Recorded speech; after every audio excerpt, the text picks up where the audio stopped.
Ketika itu, Yogyakarta sudah dikuasai oleh Belanda. Lalu setelah Jogja, target berikutnya Belanda ingin menguasai Bukit Tinggi.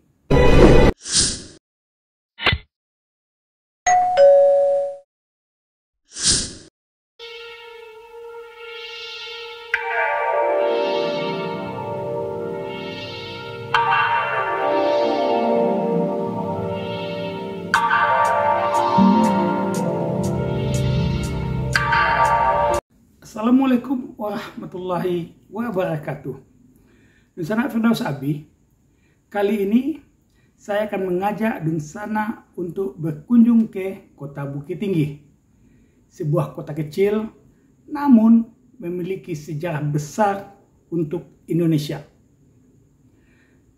Kali ini kita akan berkunjung ke sebuah rumah di kota yang luasnya hanya sekitar 25 km bujur sangkar ini. Kita lihat. Nah, jika dilihat sepintas, tak ada yang istimewa dari rumah yang ada di wilayah Barak Kopi Bukit Tinggi ini.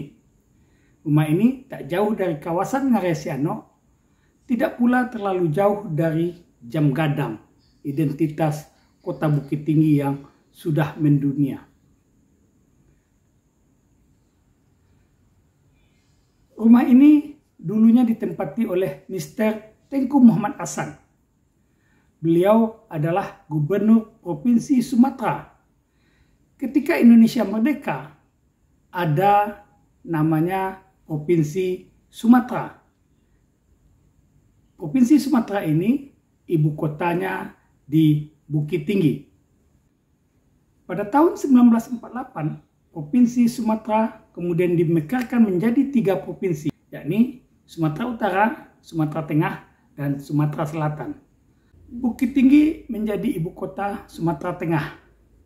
Gubernur Sumatera Tengah menetap di rumah ini, rumah dinas yang ditempati oleh Gubernur Sumatera itu. Rumah dinas Gubernur Sumatera ini punya nilai dan arti yang besar dalam perjuangan bangsa, khususnya dalam mempertahankan NKRI saat terjadi agresi militer kedua tahun 1948. Kita tahu bahwa ketika itu Yogyakarta sudah dikuasai oleh Belanda. Bung Karno dan tokoh-tokoh bangsa lainnya juga sudah ditangkap oleh Belanda di Jogja ketika itu. Lalu setelah Jogja, target berikutnya Belanda ingin menguasai Bukit Tinggi. Karena menurut Belanda ada kekuatan di sini. Ada deru pesawat di langit Bukit Tinggi. Sejumlah tokoh bangsa yang ada di Bukit Tinggi ketika itu mencoba menyusul ke Bandara Gadui. Karena mereka menduga pesawat itu adalah rombongan dari Bung Karno yang berencana singgah di Bukit Tinggi untuk perjalanan ke India. Rupanya itu bukan pesawat Bung Karno, melainkan pesawat milik Belanda yang akan menyerang kota Bukit Tinggi. Tetapi serangan itu dapat dibatalkan karena banyaknya masyarakat Bukit Tinggi ketika itu yang bergerak menuju bandara, dan Belanda menduga bahwa mereka adalah pasukan Republik Indonesia. Dan Belanda kemudian menurunkan pasukannya di kawasan Danau Singkarak. Sehari kemudian, Minggu melakukan inisiatif. Mereka hendak membentuk Pemerintahan Darurat Republik Indonesia atau PDRI. Pembentukan PDRI tersebut berawal dari desakan Panglima Komando Sumatera ketika itu, yakni Kolonel Hidayat. Beliau minta agar segera diambil langkah yang nyata untuk menghadapi Belanda ini.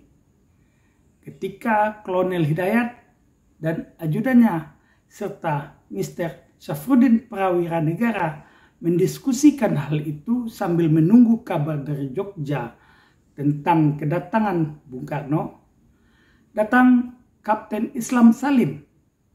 Beliau menyampaikan agar semuanya segera bergabung di kediaman Mr. Tengku Muhammad Hasan di dekat Ngarai. Ya, dekat Ngarai Sianok. rumah inilah yang ditempati oleh Mr. Tengku Muhammad Hasan ketika itu. Dan di rumah inilah awal pembicaraan PDRI. Beragam pandangan muncul untuk mensikapi situasi, termasuk merencanakan langkah-langkah nyata dalam pembentukan pemerintahan darurat Republik Indonesia tersebut. Berbagai argumen muncul terkait dengan legalitas pembentukan pemerintahan darurat tersebut. Apakah bisa dipakai?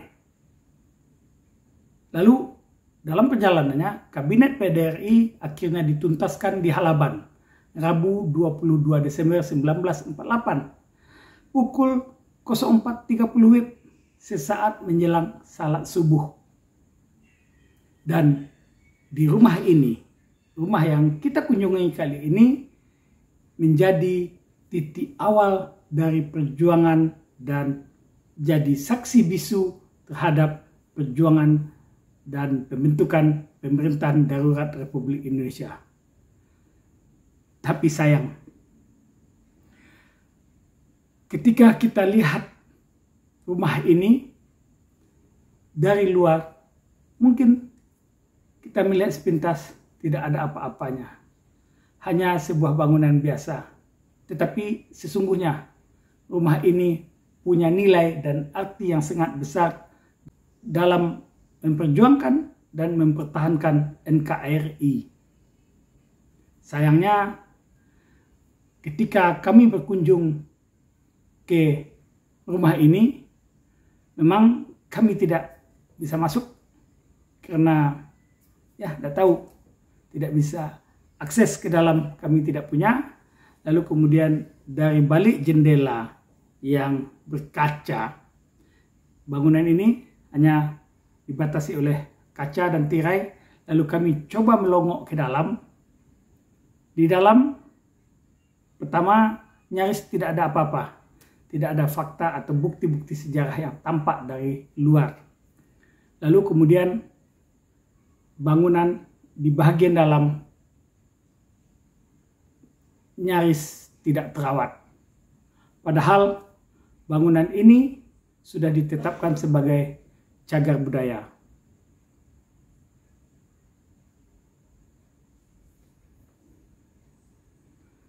Ya, begitulah. Apakah seperti ini kita menghargai sebuah nilai perjuangan? Wallahu a'lam. Terima kasih. Insana Firdaus Abi. Sampai jumpa. Assalamualaikum warahmatullahi wabarakatuh.